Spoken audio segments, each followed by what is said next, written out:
Hello and welcome into the Coach on the Couch podcast with your hosts, Martin Fleming and Stephen Alexander Simmons. This fortnightly podcast covers various topics relating to subjects from career and work, health, nutrition and well-being to parenting, relationships, and much more. Each episode will deal with a particular area of these. So, if you are interested in learning and hearing some different thoughts, ideas, and even get some tips or helpful suggestions on these areas of life, or perhaps you are into self-development, then we hope you will stay with us and hopefully enjoy a fun, insightful, and what we hope will be an interesting discussion for you.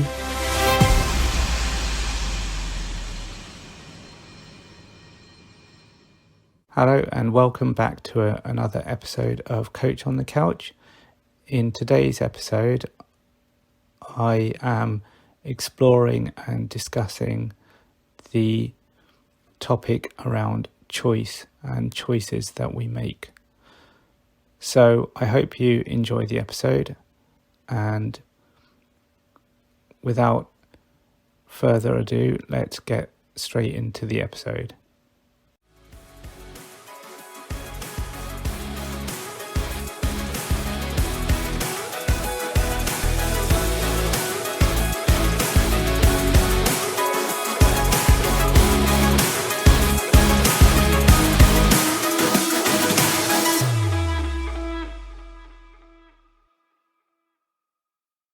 Hello and welcome back to another episode of Coach on the Couch.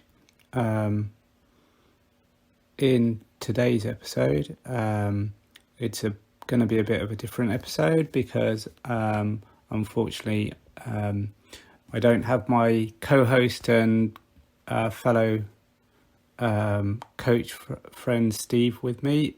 So I'm all on my own on the couch today even. So I think it's going to be kind of a slightly different type of episode. Obviously in the past, when I have Steve with me, it's kind of good that there's another kind of viewpoint on things, and we can kind of provide you we can give you a multiple insight into the particular topic and different thoughts on and suggestions, ideas on things. But today, obviously, with me just being here, I want to bring you a topic, tell you and talk about a particular thing. And I hope that I can give you still some kind of interesting insight into some stuff.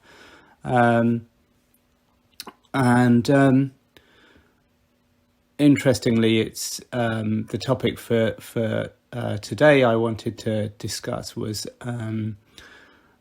all about choice. Now, again, we have choice in everything. I think it's also this particular topic and subject is going to have some relevance to also a previous episode which we kind of did all around decisions. But really everything we do and everything in life is about choice. I want to explore some, interesting aspects of that as well as we go along. But just even as simple as the fact that, unfortunately we weren't able to bring you guys an episode a couple of weeks ago because Steve was ill then, and we weren't able to do a joint episode then. And I also then had several other things I could do. So by the time he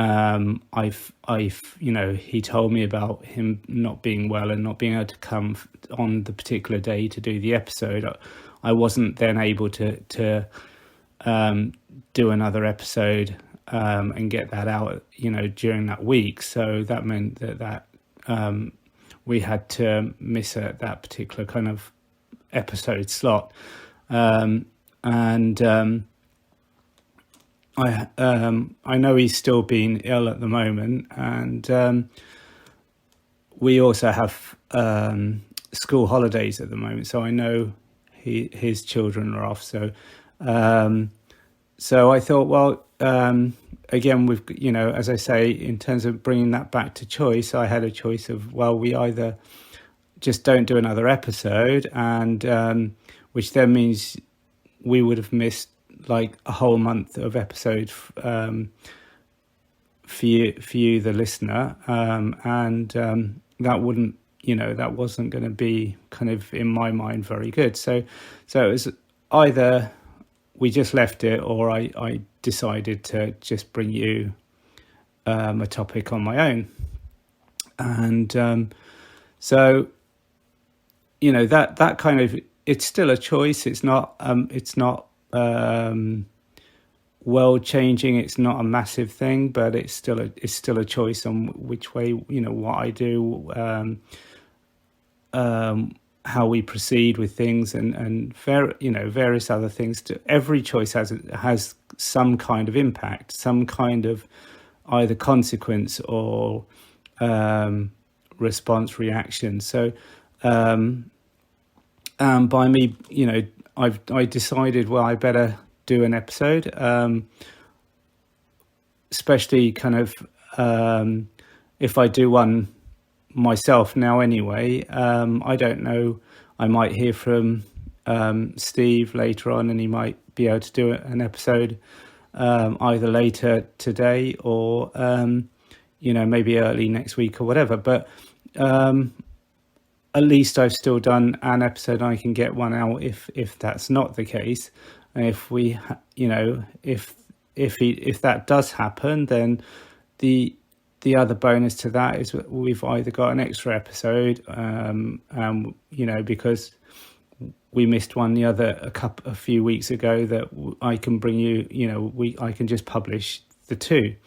So, but at least we're getting those episodes still out to you. So that was kind of, a basic choice there. I wanted to kind of explain that bit like what was said with regards to decisions. Really, there's not. We think there's sometimes, the way we look at things, would say, oh yeah, there was a good or a bad choice, and that's to do with judgment. I don't really think, my thoughts would be that there's not really any bad choice as such. It's our choices are made by the knowledge, the understanding of something that we have at the time, our motivators for doing so, whether which are usually to do with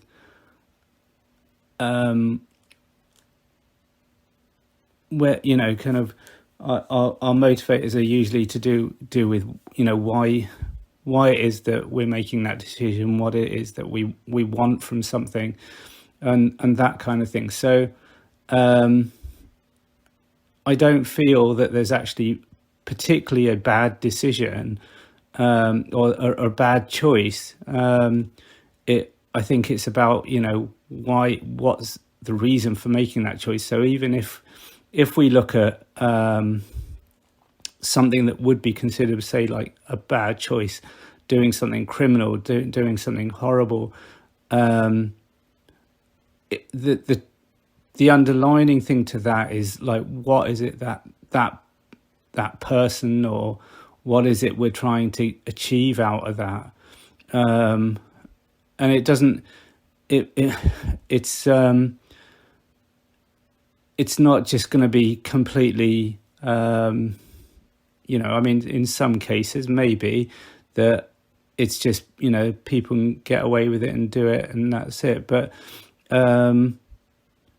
say, for example, even someone, choosing to go and rob a bank, for example, their motivator is probably, the most likely motivator for that is because they want money. Now, it's not the right way, or it's not necessarily a good way of getting money, because it's a criminal act, and it's not. But the choice or how they, part of that decision for doing that, and the choice that they've made is triggered by the fact that they want more, want to get money, they need money, or whatever the motivator is.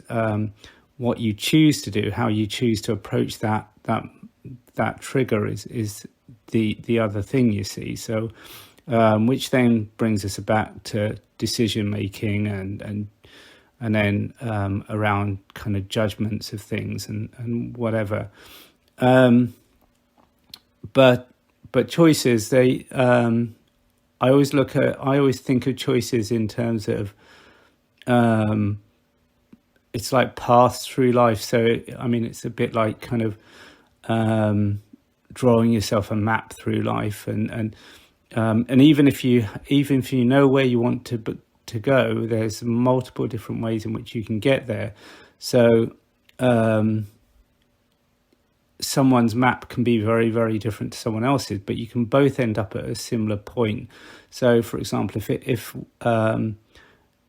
one of your biggest achievements in life was to be wealthy or to be famous or whatever, other people can achieve that too, but they might have come a different way to you, and they still might have made other different choices to you, but done things in a way that they've achieved that as well, and they may have achieved it in a different way, but they're still either famous or wealthy or whatever it may be. And so with some choices, again, like I was saying in decisions, you can, if you feel that something's not right, there are points along the way in which you can then branch off and you can get back onto a track that you prefer to be on. So as I say, I always think about it as paths or roads that split. They can rejoin, they can go around, and you can get back onto another kind of track or pathway. And then, but there's some key, I always think of there's key pivotal choices that we do make in life that also affect how our lives go and how and where we go. So and I think that when you start unraveling some of those choices, and you look back at some points, you really don't know how your life could have been if you'd made a particular different choice, and it unravels kind of everything because it can change a lot of things. So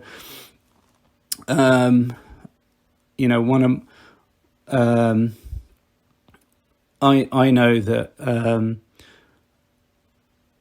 like I previously a while ago some years ago I was married, and I moved and stuff like that, moved house, and I had to move because I was made redundant. Now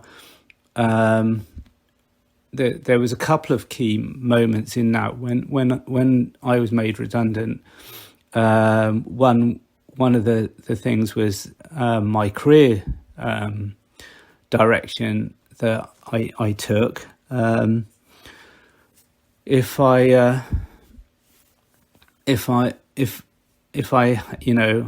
could have either carried on trying to look for other work in a similar field, although at the time there wasn't really any similar work out there, because all the companies at the time who were involved in that industry were letting people go because the whole industry was affected. So But I could have carried on doing that, or tried to get back in, carry on in that industry in slightly a different role or something. But it was either that or not.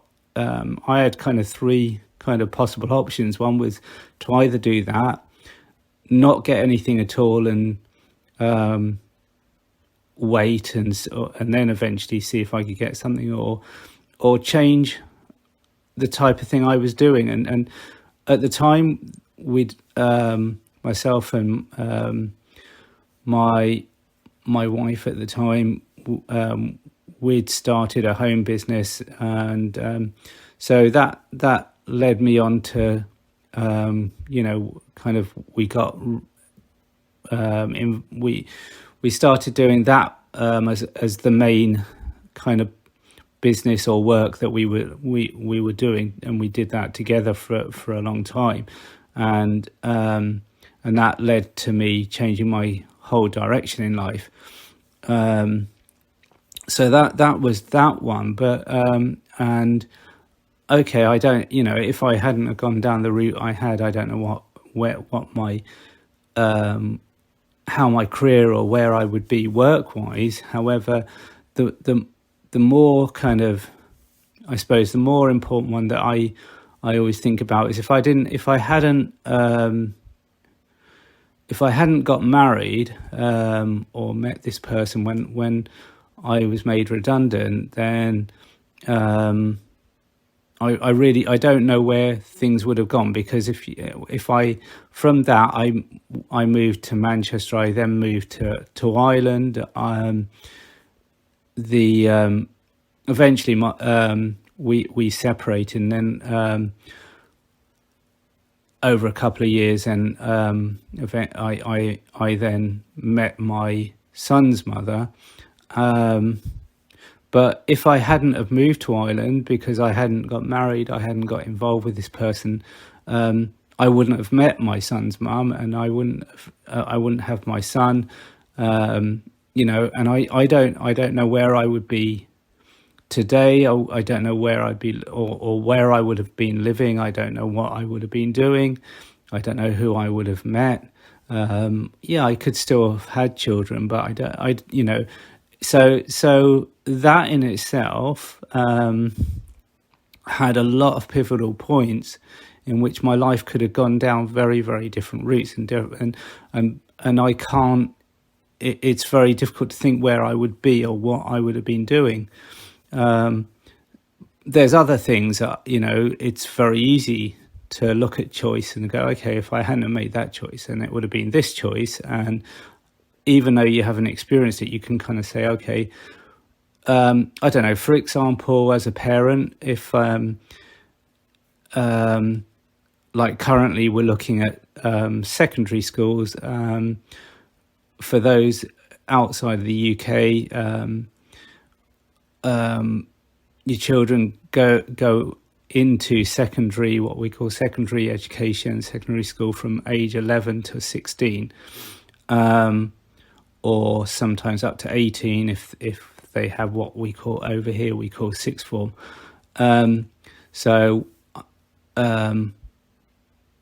We're currently at that point where we're choosing schools, and we've got preferences, but there's things about the schools that my child's been at already, that previously, if things had been different, he wouldn't be as behind with some of his learning and his progression with some of that academically.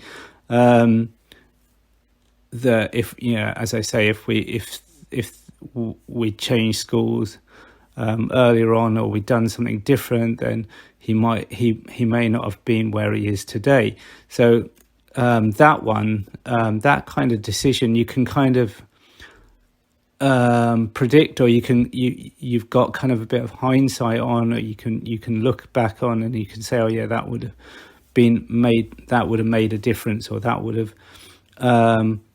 And then there's other choices that we make, and you can't see that because you unravel it, and it really would have changed. Your life would have gone in a completely different direction, or been very different in some way, which you can't tell what would have happened. So I think, choice is a very interesting thing. Choice is made very much like your decisions. It's coupled with decision making, so it's done on a basis of what you understand, what you know, and it's Steve in the past. Steve's had, he's had a joke with me calling me the choice coach, because I'm always saying it's all about choice. Everything's about choice. So another kind of example for you is people always say they want to be healthy, or I've done a lot of I work with a lot of people with health and nutrition. I've done weight management and helping people to reduce their weight and things like that for round about the last 20 years or so. And the thing with that, or coaching, any kind of work where you're trying to help someone, they always say you can't help someone, whether that's doing the weight management stuff or other kind of coaching things, unless someone wants to help themselves, is kind of the general term. Now, with that, people have good intentions. So you have good intentions. It's like you get this at the beginning of the year with New Year's resolutions, for example. So everyone has good intentions, but they don't have a strong enough motivator, a strong enough reason. So, so a lot of people at that time of year, they want to go to the gym. They want to get healthier. They want to reduce their weight. They're a bit overweight or whatever, and then they talk about diets. And people, as soon as you talk about the word diet, the image that people have is restriction and not being able to do this, not being able to do that. And the way I approach it is about trying to find out why people want to do it, and it has to be a strong enough reason, because and then when people check in with me, when I'm helping them around their eating or their eating habits or whatever it may be, and they come and say, oh, I had this, I was really bad. And my point to them is it's because I'm not there as a, I'm not going to reprimand them, that I'm not going to, there's no point in me telling them off. It's not about that, because people firstly have to be accountable for themselves. They've got to be doing it for themselves. So my philosophy, and things I always say to people as well, you can have what you like, but when you have that, the choice you've got to make is that going to help what your reason for doing it is about. So if they want to reduce their weight because they're overweight and they want to feel better, they want better health, having cake every night, or having stuff that's not very good for them, is that going to achieve what they want? No, it probably isn't. And that's what they've got to consider. So when they're making that choice, when they're faced with that choice of should I have this dessert, should I have, or shall I not?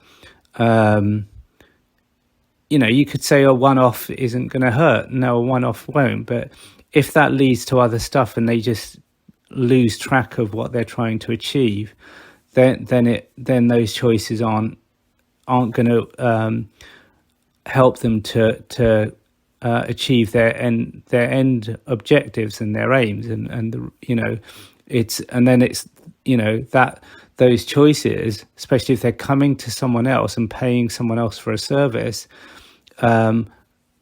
there's no point in them doing that, because that person who's trying to help them they're not going to be able to do it. So everything is a choice. So whether you eat something or don't eat it, and there's there's reasons for each thing, but there's consequences around that. So if they eat it and they keep eating that type of food, then they're not going to get healthier. That's the consequence, and they won't feel better. They won't have better health.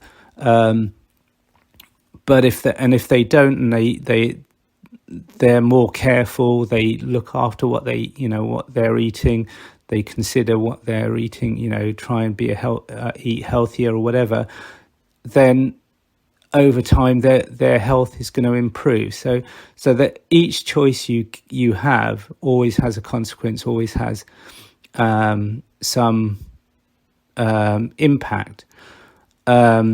So the so that I'm always someone that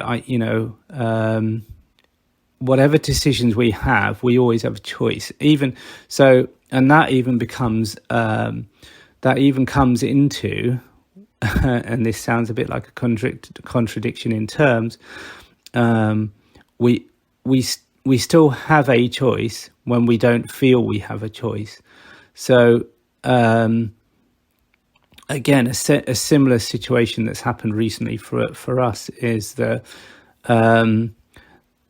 Education Authority, because we're looking at we've been looking at schools for my son to go to next September.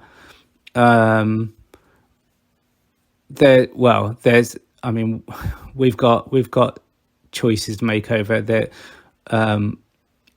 Where he wants to go is different to where we want to go.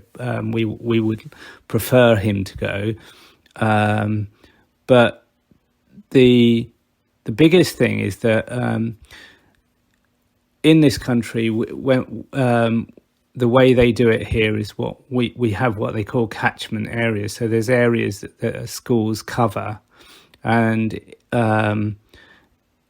if you're within those areas, then that's the typical school that you would go to. So there might be one, there might be a couple in an area. It depends on the type of area you're in, or if you're in a city or whatever. So you might have one for quite a wide area, or you might have kind of multiple secondary schools in an area. But they give you 3 preferences. Now, where we live, there's only one catchment school, and so our other choices and our preferred choices actually are schools outside of the catchment. Now that's created other issues for us around transport and him getting to school. So there's no way we can get him transport from outside to a school outside a catchment. They won't give it. So my point then is that they give us 3 preferences. So we make these 3 choices, but in the positions we're in, the circumstances we have, we actually end up with only one choice, and that's the catchment school, where we don't particularly want him to go. So although they give you 3 choices, you only end up with one choice. Now, you could stop there and just say, okay, so that's it. I don't have a choice really, because the only place he's going to end up, or he's going to get a place and he's going to be able to go to, is the school in catchment. So that if we just stop at that decision, then we don't have one. But this is where then we come back to,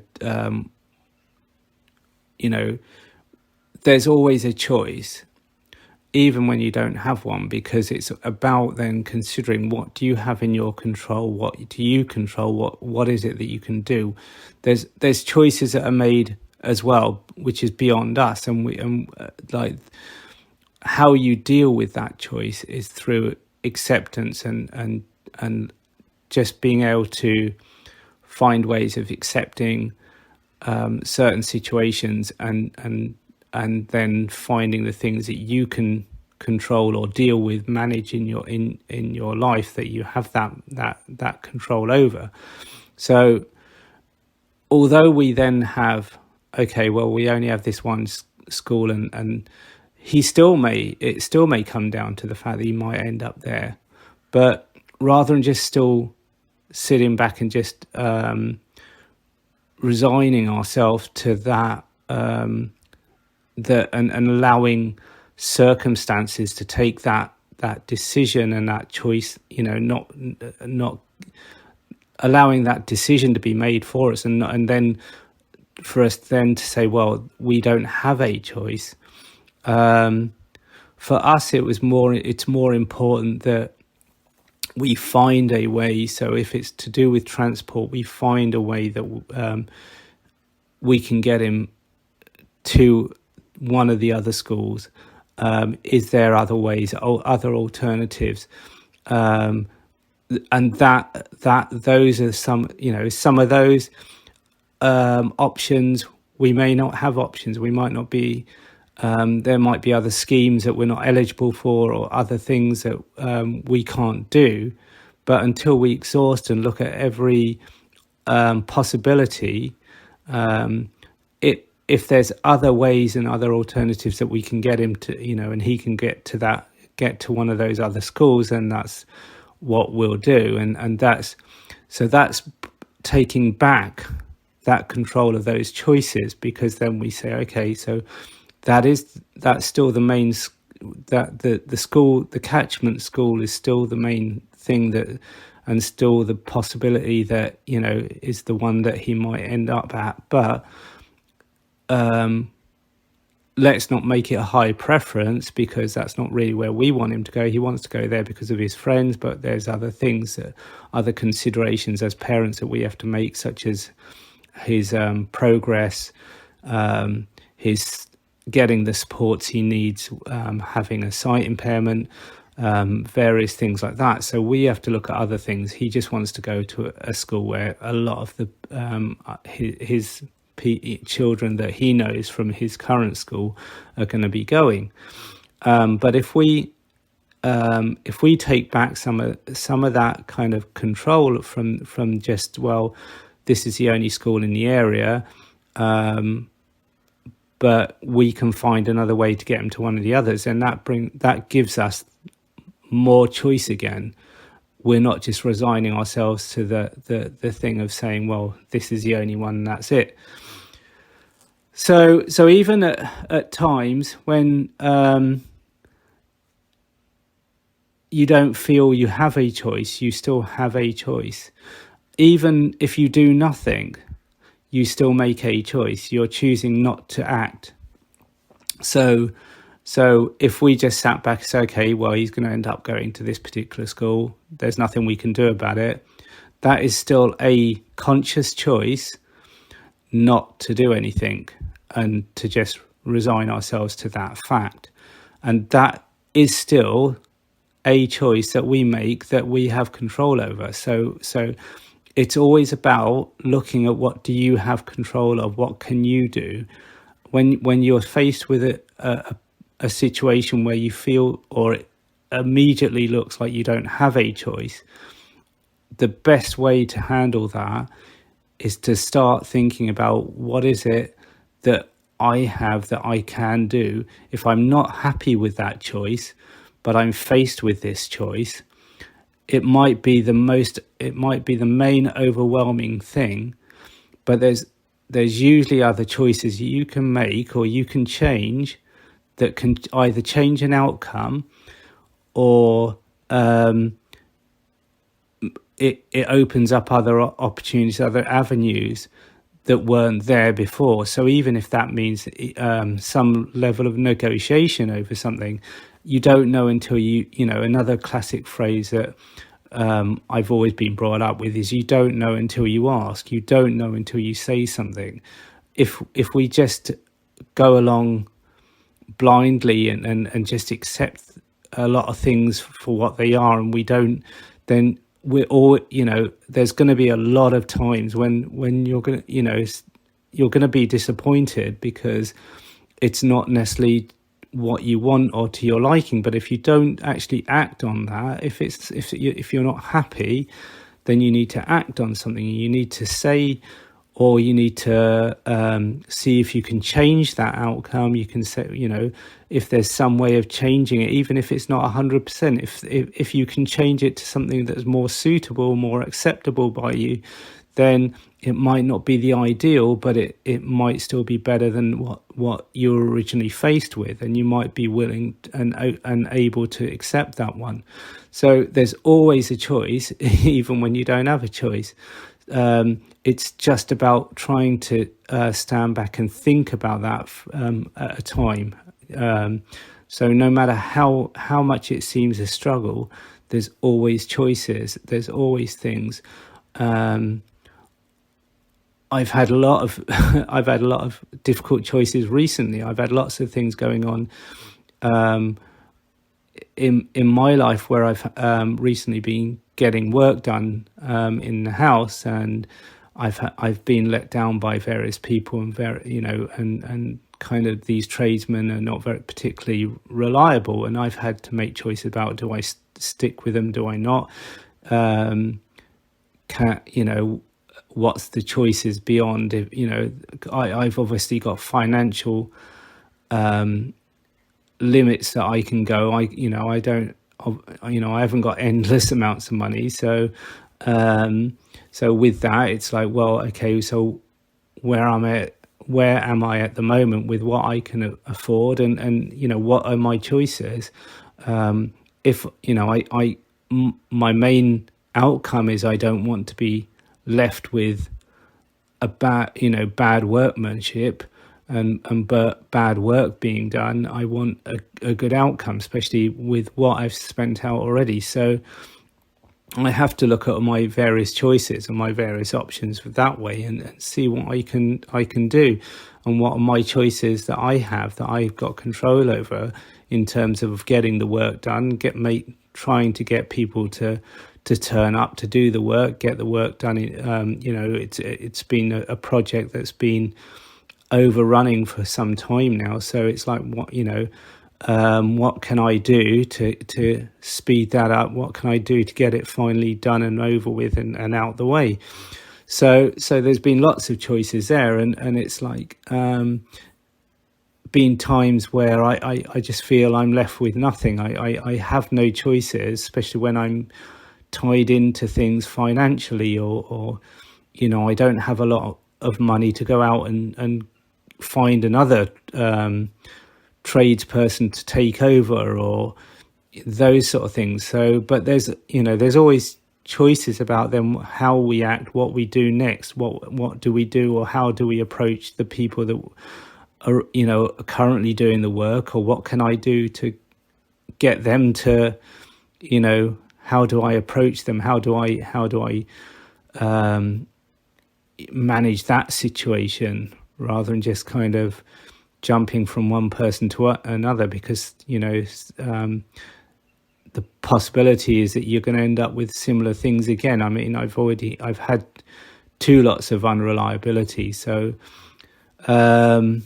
and different issues with the 2 people. So so as I say, coming back to it, so that even with all of that, even in times of struggle and multiple obstacles, there's always a choice, and it's just being able to sit back, give yourself some time to consider the different options, different things, and then looking at your various choices, and then looking at those choices and saying, okay, but is there any way I can even change some of those by, if I do this and do that, you know, if if that person or those situations respond a bit differently, then that choice becomes slightly different, and it becomes a slightly different outcome, or it could. So it's yeah. You may feel. I mean, this then goes into the whole area of overwhelm, but and dealing with overwhelm, or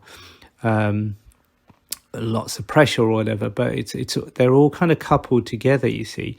So, but if you look at you feel overwhelmed, you feel either that you've got multiple choices, or you have no choice at all. You're only faced with this one thing. You just need to sit back and think about, what is it that I can do? What is it that you can do? What do you have control over? What aspects can you do? What aspects can you change? And will those changes make some kind of difference to that choice and that outcome? And that's where you then take back a bit of control, and that's how you then can feel a bit more empowered to and not feel helpless and things like that. So so I think everything has a choice, and I am a great one for saying that well, everything's a choice. So and it's a shame Steve's not here to agree on that. Many a time when he's posed things to me, or and even other people, but definitely like with Steve, when we've had discussions over things that are going on, and I'll always say to him, well, that it's all about choice, and it depends on what you want out of something or what you want to achieve. So and that's what then gives you those choices that lead on to those decisions that you make according to what what you want, and that's also based on what what your experiences are, what you understand, and you make the best decisions you can based on that sort of stuff. So your choices and decisions are coupled together, and obviously create that outcome. So I hope that today's been kind of this episode's it's been a bit of a different one. I hope you found it interesting though, and I hope I've been able to provide some insight into that whole area of choice, and in even just there some of the bits throughout where I hope you've managed to understand and get something from it in terms of how to look at choice, how to deal with it when you feel that there's not even a choice. You might be just faced with well, this is the only thing we can do, and it may not actually end up being that's the only thing you can do. There might be other things if you sit back and really just take some time out to look at that and go, okay, but what can I do? Is there any alternatives that if I do so and so, or if I can do this part, or we can do a part, then what's the choice then? What does it look like? So I hope that kind of explaining that, giving you some ideas on how to do that is helpful as well. And I hope that next time Steve will be here again, and we can do a joint one. It's always kind of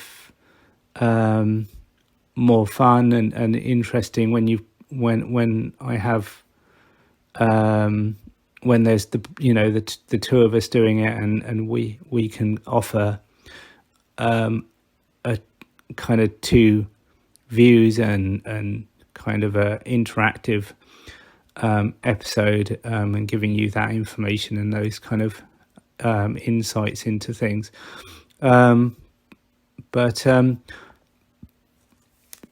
thank you for your time today. Thank you for listening, and I hope to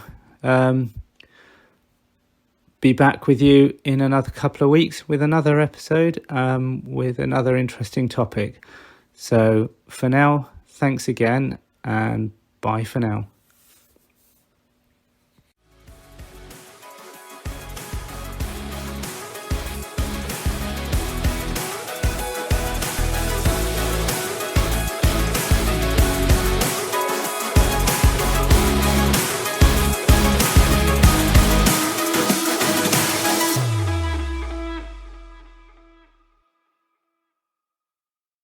Thank you again for listening to this episode. I hope you found this episode interesting and gave you some things to consider and think about around the whole aspect and area of choice. I tried to give you some various kind of, I suppose, positive looks at kind of choices, especially when you feel you don't have a choice. So I hope you enjoyed.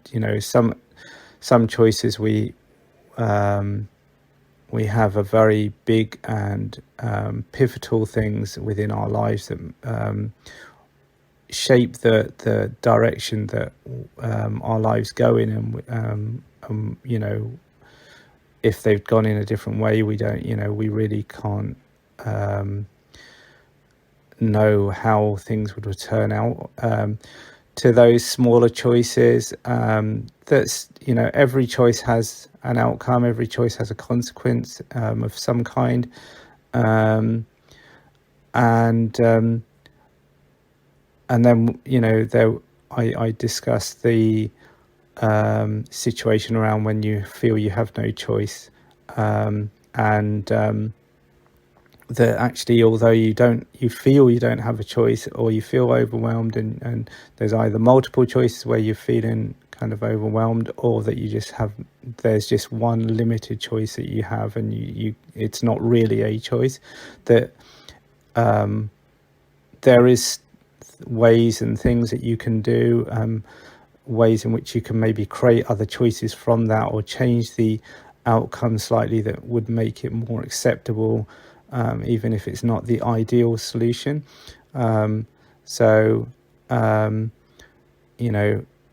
of what might seem no choice, you do actually then have choice. So I hope that you found it really interesting. I hope it gives you some ideas and ways in which you can consider future choices and future decisions. As I said in the episode, like, both decision and choice making are kind of almost interlinked. And